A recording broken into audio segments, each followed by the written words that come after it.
folks. So my thesis was entitled Following the Footprints of Iron. My thesis is a scholarly review, a literature review of the archaeological subfield of archaeometallurgy, with particular focus on Viking Age iron archaeometallurgy, and kind of looking towards the future, what possible future trajectory should this field be taking.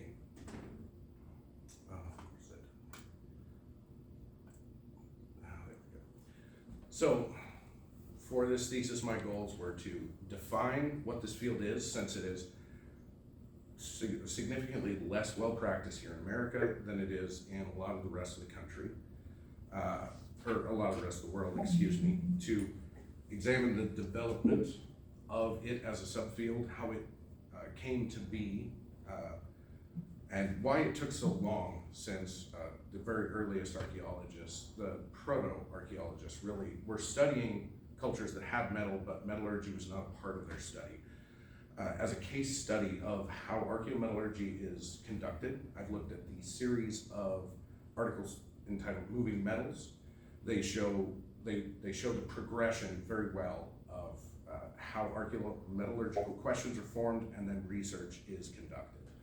And then I discuss Viking Age archaeometallurgy, really the current state as viewed through some research that's been conducted over the last 10 years, and where that sort of puts us and what room we have left in that particular area of archaeometallurgical study. And lastly, I'm going to kind of suggest where this field should be heading in the future, what we can be doing to improve it. So the best definition of archaeometallurgy I could find was Killick and Fenn in 2012. They describe it as an interdisciplinary and international field of study concerned with all of the aspects of production, use, and consumption of metals. It's worth noting that although it says to the present, archaeometallurgy is much harder with post-industrial revolution metals.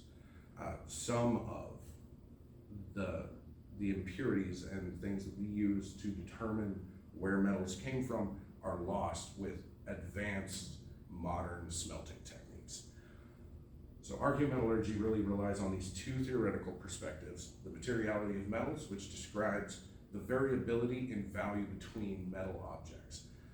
It's sort of important to note that metal production technologies have a extreme impact on the cultures that adopt them, whether they develop them on their own or they learn them from another place. The technologies you need to use metal, to make metal, to find metal are different than those from the previous technological levels, from stone, so much that it forces a significant macroevolutionary change on those cultures.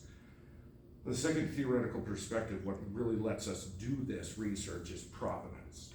The idea that metals, because they contain naturally occurring different isotopes for different metals, because they contain naturally occurring replacement elements and naturally occurring elemental inclusions in different isotopes and different quantities regionally, we can determine where the ore used in the manufacture of an artifact came from, allowing us to trace routes of commerce and intercultural interactions.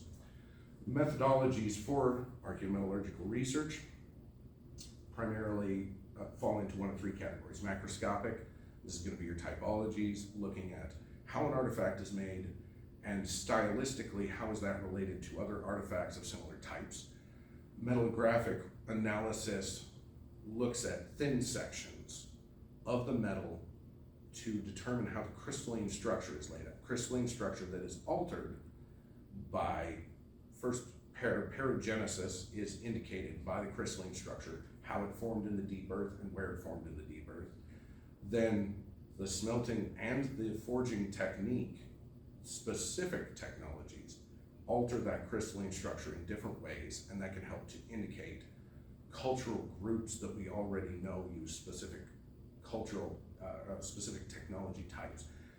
Then to get at our provenance, we're going to do microchemical analysis. We're looking for all of those different isotopic differences that indicate a specific region of origin for the metal.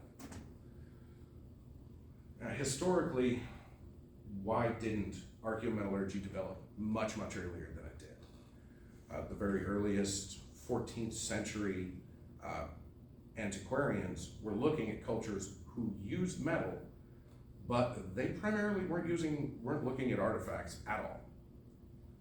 They were more concerned with historic accounts, and they were very concerned with cultural degeneration.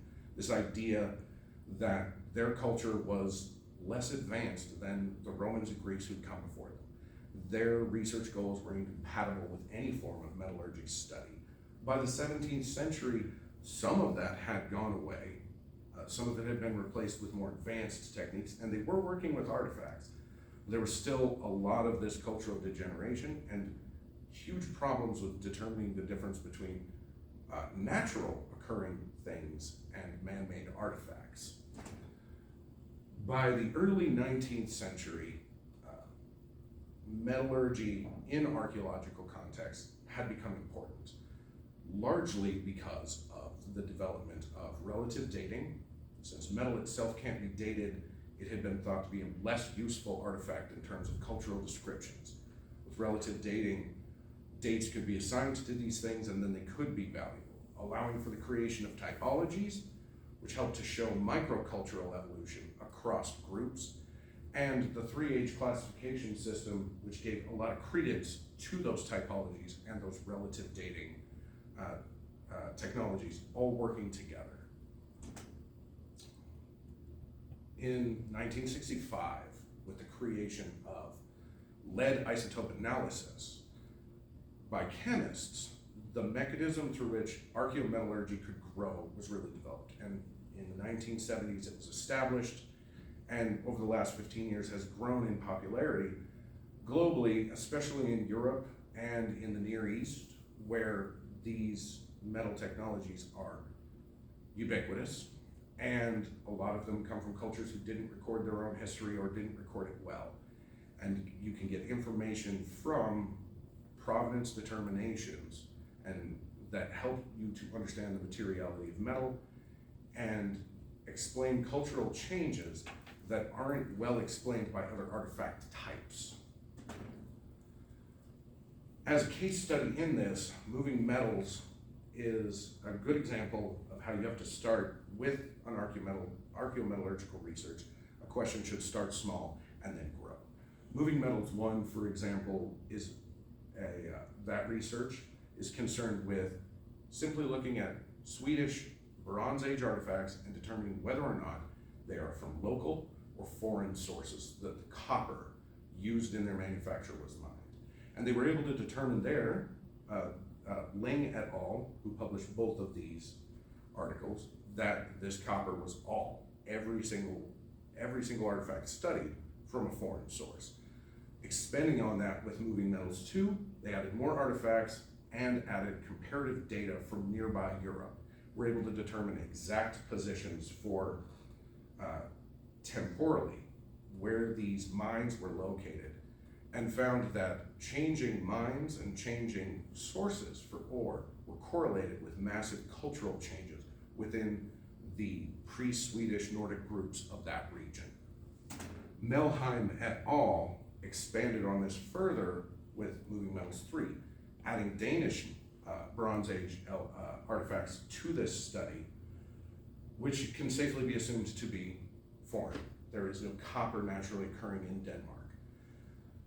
Comparing the microchemical analysis of these artifacts with the Swedish data from Ling et al.'s moving metals 1 and 2, they were able to conclude that the Danish and the Swedish Nordic groups of that time used different ore sources from each other completely, which had been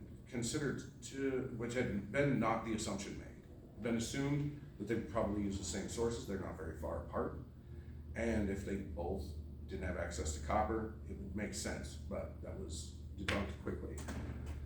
With moving metals 4, Ling et al. Returns to this research with a new question. does artifact type indicate most likely source of ore?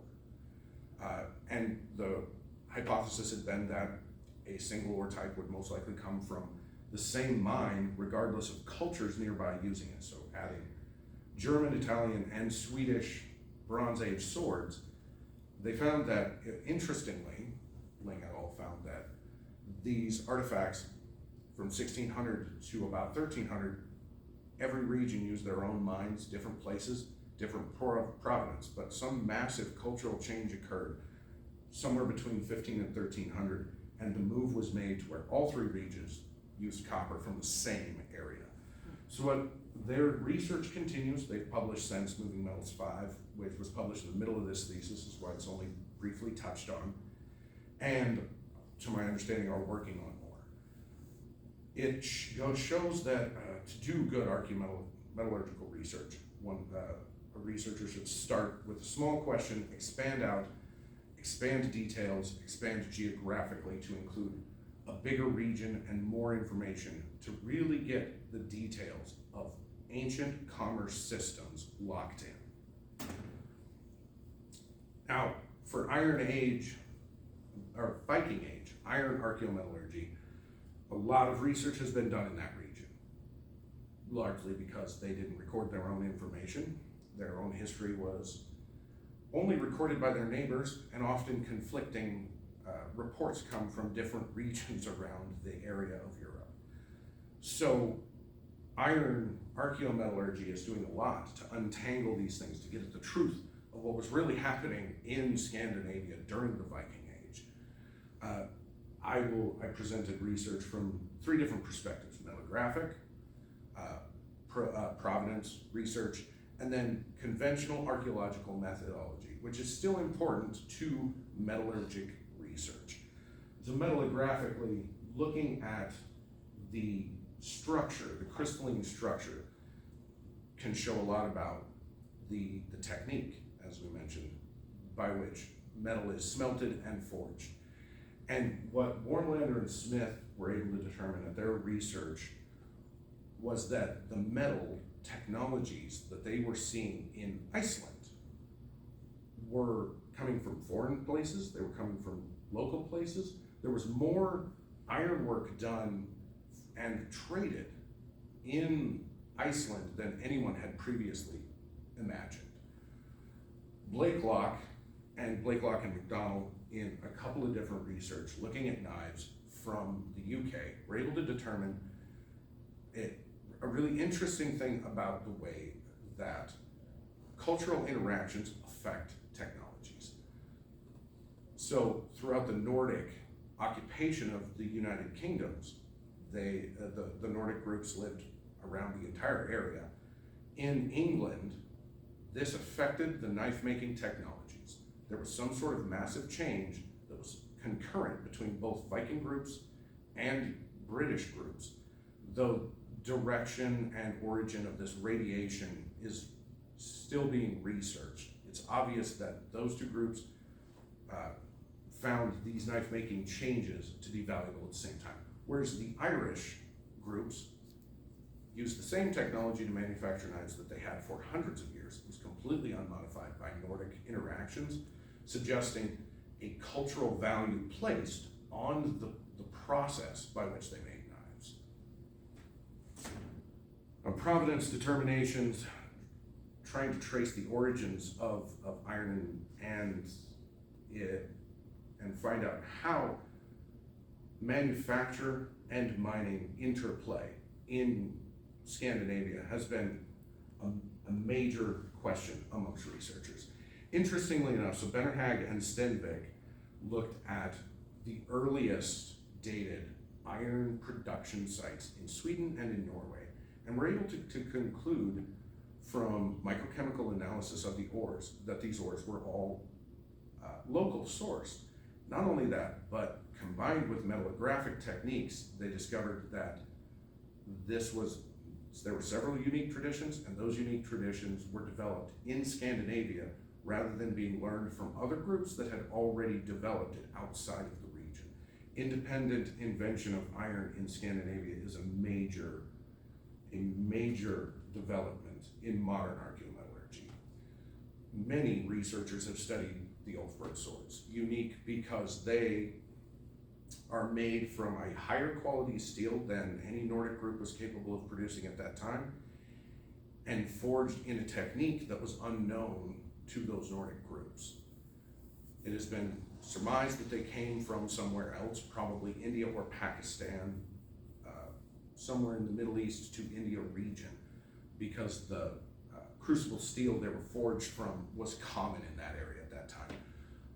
But that had only been hypotheses. Microchemical analysis has traced them to that general region and is helping to unravel the mystery of how the Ulfberg swords came to be in Scandinavia. Though the exact and precise location from which this iron comes has yet to be discovered, because comparative ore data and comparative ingot data, important for crucible steel, remains difficult to find. Now, conventional archaeological methods still have value in archaeometallurgy. In 2010, Lindbergh looked at spade-shaped currency bars, an iron artifact that had long been assumed to just simply be a trade good. But using cultural analogs and historic record assessments, standard archaeological processes, Lindbergh was able to conclude that the context in which these are found is not in any way similar to that of a common currency item. And that with common sense archaeology, these items had to have been created for some sort of ritualistic purpose, likely tying identity to place based on the placement they were buried. Now, archaeometallurgy, as we said, is not useful in every situation, and there are opportunities for the field to grow. At the end of the day, microchemical analyses can be extremely precise, down to places the difference between counties if comparative data is available. Metallographic analyses have established links stylistically and in production techniques between cultures that no one had guessed were interacting at that time, and the interdisciplinary nature of archaeometallurgy encourages us to work with researchers from many fields, and a lot of fields that archaeology doesn't get a chance to interact with as often.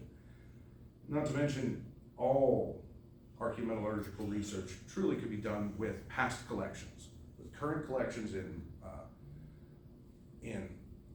museums and universities, because there are so many artifacts that were collected and never analyzed before the 1970s, because there was little in the way of use for that, making archaeometallurgy one of the most conservative, conservation-focused of the archaeological subdisciplines.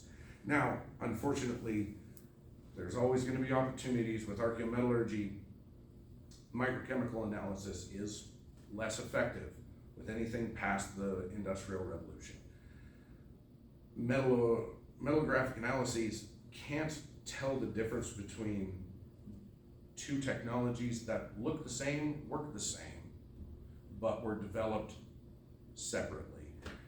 And many people question the representativeness. Metal is not as durable as stone. And as such, many metal artifacts are gone. The question that some other archaeologists brought up is, are these items truly representative of what the cultures were doing? Are they enough artifacts to represent what was happening at the time, or are they outliers? But probably the greatest opportunity is the lack of comparative or microchemical data.